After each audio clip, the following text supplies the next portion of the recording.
So my business is called Porcelain House Design, and what we do is we take plain mugs and then paint them and seal them to whatever design the customer wants.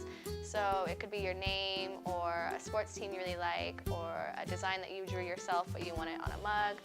We also have pre-made designs that you can choose from or customize that way. I got the idea for my business when it was my aunt's birthday and I didn't have anything planned for her, so I made her a mug and she really liked it, so I kept making them for my family members, and I made them so much I started to think, okay, well, this should be a business. So once I decided to make it a business, I started by printing out flyers for my mugs and the price list and putting them in schools and churches and stuff to try to get orders off of that. And that was a really slow moving order cycle. So I set up an Etsy shop where my store is on the whole Etsy marketplace, so anyone who is on that website can see my mugs and my inventory. A potential customer has a lot of incentives to choose my business over a competing mug designing company because we offer them the ability to completely custom make their design, whereas others might just say, okay, you can change this aspect of it or maybe just the color.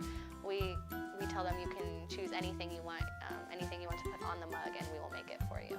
Once I receive an order, I sketch out the design they request a couple of times to make sure that I get it to their liking. If it's a complicated design, there will be a lot of back and forth between me and the customer, making sure that they like the sketch and everything of the design. And once that's complete, I put it on the mug and I use paint pins to transfer the design onto the mug. And after it's completely done, you let it sit for a while and then you bake it, and that seals the ink into the mug. And after it's done with that, you let it rest again and then you seal it. Starting my business, there were a couple of risks involved. If you don't sell something fast enough on Etsy, it gets taken off your site and you have to pay to put it back on your page. And also the fact that maybe no one would like the mugs, and so I would just have a bunch of blank coffee cups sitting around. Every time I get a sale, I make a large profit off of it.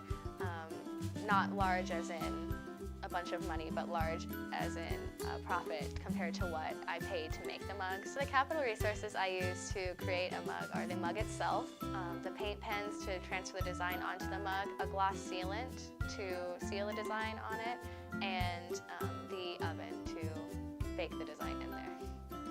So my advice to any young entrepreneur would be to make sure you're doing something that you love, because if you're not doing something that you enjoy creating, then your business won't succeed because you won't like doing it, so you won't put any effort into it.